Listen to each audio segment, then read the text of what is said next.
Le 6 septembre 1949, dans le quartier North Cramer Hill de Camden, dans le New Jersey, un homme est posté à sa fenêtre au 2e étage et il attend. Dans sa main droite, il a un pistolet et dans sa main gauche, il a une liste de noms et à côté de chacun des noms figure le mot retall. Retall pour retaliation, ce qui signifie représailles. Ce sont les noms des personnes qui lui auront fait du tort et pendant 12 minutes, il va les traquer une à une dans l'unique but de les tuer. Cet homme, c'est Howard Unruh.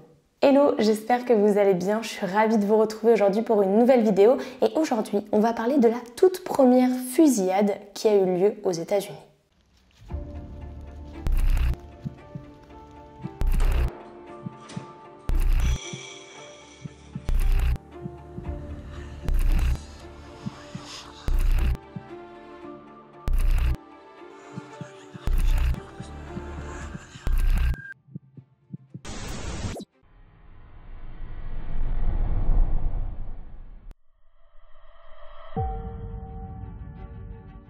Howard Unruh est né le 21 janvier 1921 à Camden, dans le New Jersey. Il a un petit frère qui s'appelle James. Lui et son petit frère ont grandi dans l'est de la ville après la séparation de leurs parents. Sa mère, Frida, travaillait dans une usine de savon et son père, on sait juste qu'il s'appelle Samuel. Unruh était un garçon qui était calme et intelligent et certains de ses professeurs l'ont décrit comme quelqu'un de timide mais qui avait beaucoup d'ambition, comme par exemple celle de travailler plus tard pour le gouvernement. Tous les dimanches, il fréquente l'église luthérienne et il étudie la Bible. Il commence à fréquenter une petite amie, le problème c'est que la guerre éclate en 1940 et qu'en 1942, il est appelé à rejoindre l'armée. Il rejoint l'armée en tant que mitrailleur de chars et il sera déployé en Italie, en Belgique, en Autriche, en Allemagne ainsi qu'en France. Ses commandants diront de lui qu'il était discipliné et qu'il était très croyant puisque pendant ses temps libres, il étudiait, il lisait la Bible et il nettoyait aussi les médaillons religieux qu'il avait rapportés avec lui. Il écrivait aussi des lettres à sa mère avec qui il avait une très bonne relation. En apparence, il paraît tout à fait normal, mais en creusant petit à petit, on se rend compte qu'il y a une part un petit peu plus sombre qui est cachée en lui. Il avait pour habitude de noter dans un carnet les soldats qu'il tuait. Vous me direz, la guerre a changé beaucoup d'hommes, peut-être que beaucoup d'hommes ont fait ça pour penser à autre chose ou que sais-je, mais lui, c'est pas seulement ça. À côté de chaque soldat, il écrivait le jour et l'heure exacte à laquelle il était décédé, mais aussi l'endroit où se trouvait le cadavre, s'il connaissait l'endroit. Si jamais il avait vu de plus près les cadavres, il écrivait tous les détails dans son carnet. Après, c'est difficile de juger, peut-être qu'il faisait ça pour ensuite l'oublier. Enfin, on ne sait pas trop comment chacun aurait réagi dans sa situation et en situation de guerre. Mais en tout cas, certains des soldats qui étaient avec lui étaient un petit peu interloqués quand il faisait ça. En 1945, lorsque la guerre est finie, il rentre chez lui et il ramène avec lui plein d'armes qu'il met chez lui. Soit. Peut-être que la plupart des soldats l'ont fait, ça je ne sais pas. Ce qui est sûr, c'est que la guerre l'a changé, mais comme la plupart des hommes. Mais là où elle l'a changé, c'est que certains de ses proches ne reconnaissent même plus sa personnalité. Quand il rentre, il décide de suivre des cours de pharmacie et il étudie ça pendant 3 mois à l'université Temple de Philadelphie, puis il arrête. Il retourne à l'église, d'ailleurs le pasteur avait dit de lui que c'était l'homme le plus doux que vous puissiez rencontrer, puis il arrête l'église. Le pasteur, ses amis, ils comprennent pas trop pourquoi il arrête d'aller à l'église, surtout que c'était quelqu'un de très croyant. Mais ce qui est le plus inquiétant, c'est que ses amis disent que ce n'est plus la personne joyeuse et calme qu'il était.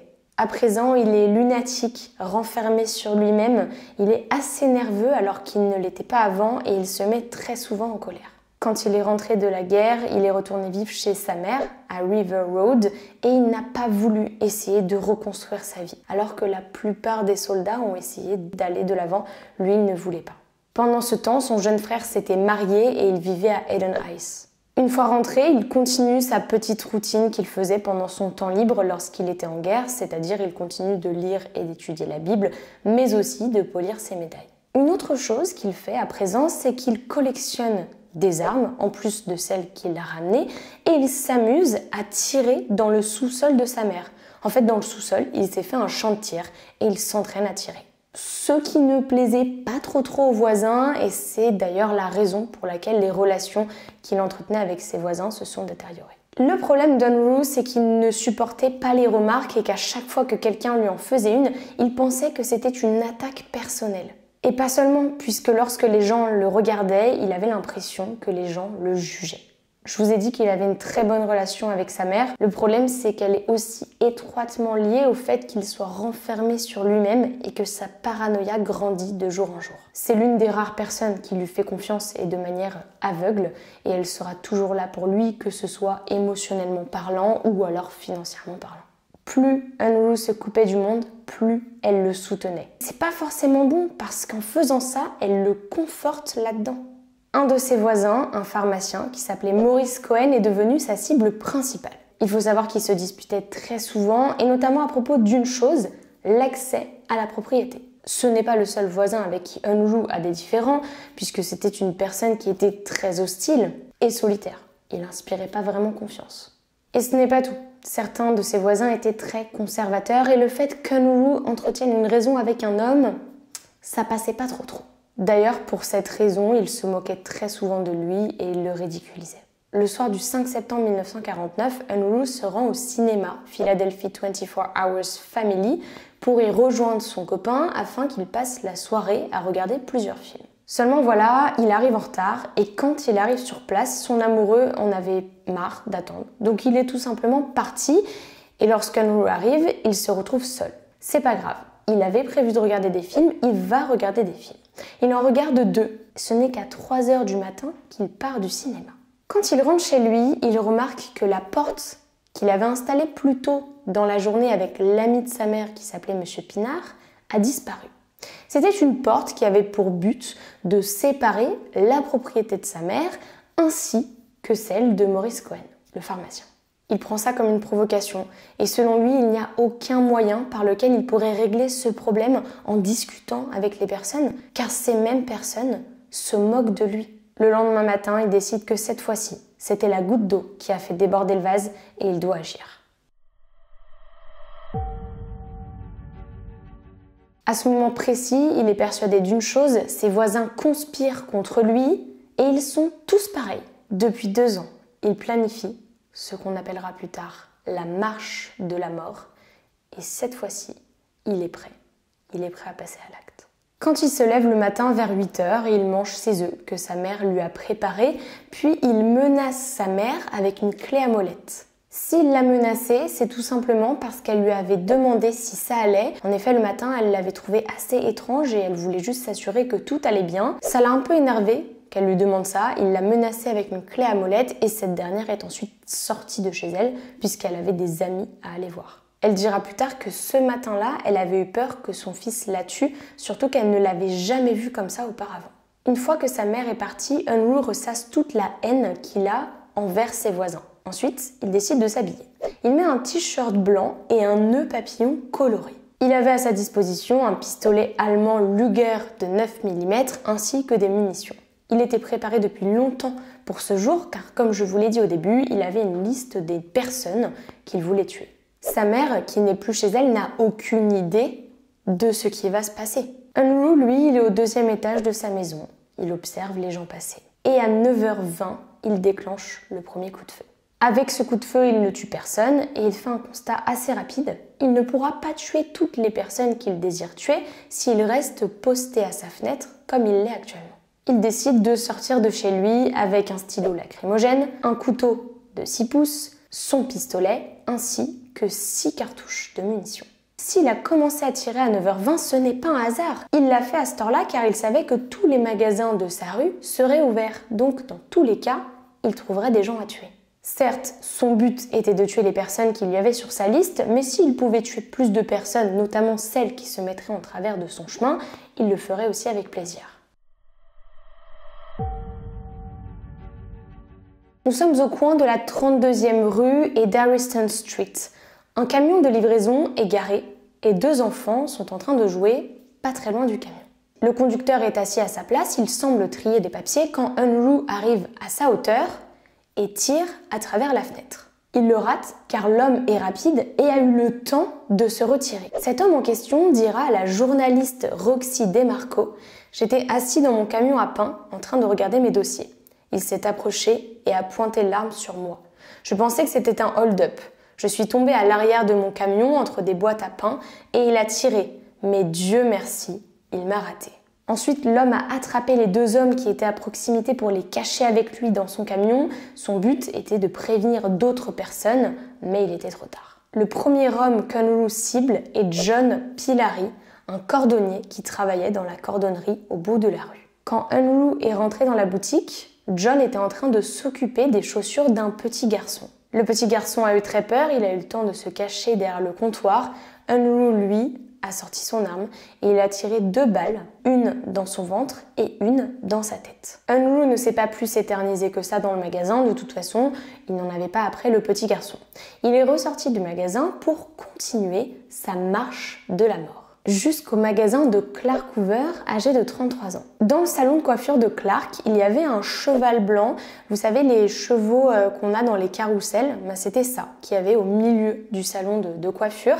Et souvent, les enfants montaient dessus, soit parce que leurs parents se faisaient coiffer et donc ça les occupait, soit parce que c'était une manière pour les coiffeurs de coiffer les enfants et qu'ils restent en place. Bref, ce matin-là, c'est Horus Smith, qui était âgé de 6 ans, qui était assis sur le cheval blanc. Il se faisait couper les cheveux par Clark Hoover. Catherine Smith, sa mère, était assise sur une chaise à côté et elle attendait. Lorsqu'Unruh rentre dans le salon de coiffure, il veut tuer Clark Hoover. Mais il y a le petit garçon devant. Donc, il tire une balle dans la tête du petit Horus. Puis, il tue Clark. Par contre, Catherine, la mère, il s'en moquait. Elle était là en train de hurler, de pleurer, elle s'est précipitée sur son fils. Unruh s'en fichait d'elle. Il est juste ressorti du salon en la laissant comme ça. Il y avait aussi 2 autres enfants qui étaient dans le salon de coiffure à ce moment-là, qui sont sortis en courant et en criant, et il ne leur a rien fait. Certains témoins ont dit que Unruh s'était d'abord rendu dans le salon de coiffure puis chez le cordonnier, mais comme Unruh a dit que non, il avait d'abord fait le magasin du cordonnier puis le salon de coiffure, c'est sa version qui a été retenue. C'est pour ça que je vous la raconte dans cet ordre-là.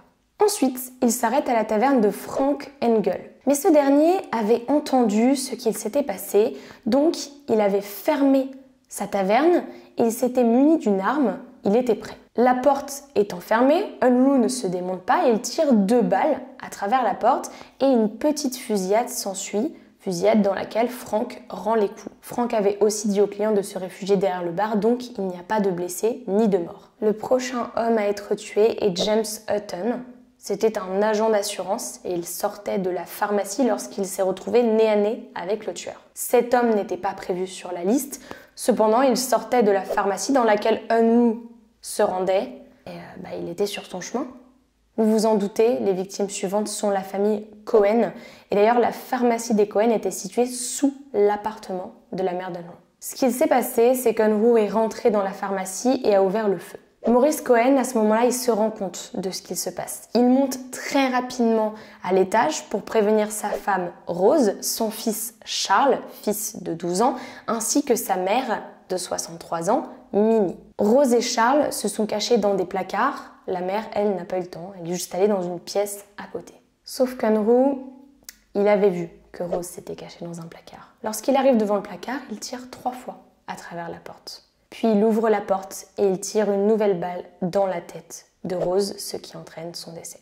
Lorsqu'il entend du bruit dans la chambre voisine, il s'y rend et il découvre Minnie. Elle essayait d'appeler la police. Il lui tire 2 fois dessus et la tue instantanément. Il se rend dans la pièce d'à côté puisqu'il n'a pas trouvé tout le monde. Il manque encore Maurice ainsi que Charles.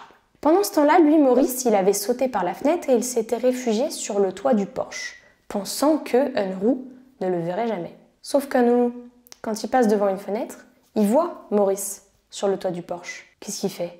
Eh bien, il lui tire une balle dans le dos. Maurice tombe du toit, mais ne décède pas tout de suite. Unruh décide de redescendre dans la rue afin de finir ce qu'il avait commencé et il tue ainsi Maurice Cohen. Le fils Charles, lui, s'en est sorti. Et d'ailleurs, il y a une anecdote assez, bon, je vais pas dire marrante parce que c'est pas le mot, mais on va dire cocasse à propos de lui. Donc, il s'en est sorti, après il a fait sa vie, il a eu une femme, des enfants. Ses enfants ont eu des enfants eux aussi, donc lui, il a été grand-père. Il a notamment été grand-père d'une certaine Carly Knoll. Peut-être que son nom ne vous dit rien comme ça, et c'est normal, puisque moi je ne savais pas non plus. Carly Knoll est une adolescente qui était présente lors de la fusillade du lycée de Parkland en Floride en 2018. Comme son grand-père, elle s'en est sortie en se cachant dans un placard. Alors est-ce que son grand-père lui a raconté l'histoire? Probablement, et c'est peut-être pour ça qu'elle a eu le réflexe de se cacher dans un placard.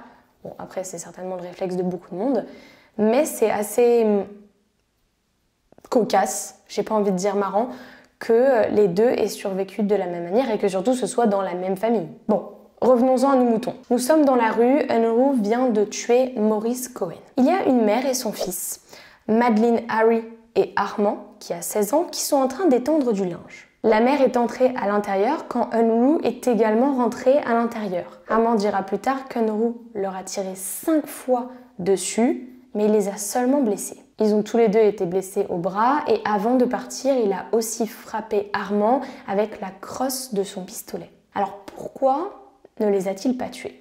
Eh bien c'est tout simple, il avait plus de munitions. Enfin, il en avait encore, mais il fallait qu'il recharge et il n'avait pas le temps. Donc là, c'est un peu tout ce qui s'est passé. Dans cette rue, il y a un homme qui s'appelle Alvin Day qui arrive en voiture et il ralentit parce qu'il aperçoit un corps par terre. C'est le corps de James Hutton. Unruh lui tire une balle à travers la fenêtre du conducteur et du coup, il décède. Unruh rentre ensuite dans le magasin de Taylor, qui est ailleurs, et à ce moment-là, il n'est pas là. Par contre, sa femme Helga, elle est présente. Les deux étaient mariés depuis 3 semaines. Certaines personnes ont dit que lorsqu'elle avait vu le pistolet, elle s'était mise à crier et que quelques secondes après, ils ont entendu des coups de feu. Sur sa route, il croise le regard d'un petit garçon de 2 ans qui était en train de regarder par la fenêtre ce qu'il se passait. Ce petit garçon, c'est Tommy Hamilton. Après qu'Unruh ait croisé son regard, il décide de rentrer dans l'appartement de la famille Hamilton. Il blesse les parents et il tue le petit garçon, sans aucune raison. Après ça, il ressort de l'appartement et il s'approche d'un véhicule qui était arrêté à un feu rouge et il tue les occupants du véhicule. Dans ce véhicule, il y avait 2 femmes qui sont Helen Matlack Wilson ainsi que sa mère, Emma Matlack, et il y avait aussi John, le fils d'Hélène qui était à l'arrière du véhicule. John était âgé de 10 ans, il a grièvement été blessé par balle, cependant il n'est pas mort. Enfin, pas tout de suite, parce que la balle a quand même traversé son cou jusqu'à son cerveau. Je ne vais pas vous faire attendre plus longtemps que ça, il a été emmené à l'hôpital. Une fois arrivé à l'hôpital, on a tout fait pour essayer de le sauver, mais il n'a pas survécu. Maintenant, on a un autre homme qui s'appelle Earl Erner. Lui, il travaillait dans l'épicerie en face de la pharmacie. Et il a sauvé de nombreuses personnes, puisqu'il y a beaucoup de personnes qui sont rentrées dans son épicerie précipitamment en disant qu'un homme fou était en train de tuer tout le monde. Il a dit à toutes les personnes de se cacher derrière les comptoirs, les étagères. Il a barricadé son épicerie avec des panneaux de bois. Cela n'a pas arrêté Unruh de tirer à travers les panneaux de bois. Mais si il n'avait pas aidé les personnes et qu'elles ne s'étaient pas cachées derrière les comptoirs et étagères, il aurait pu en tuer certaines.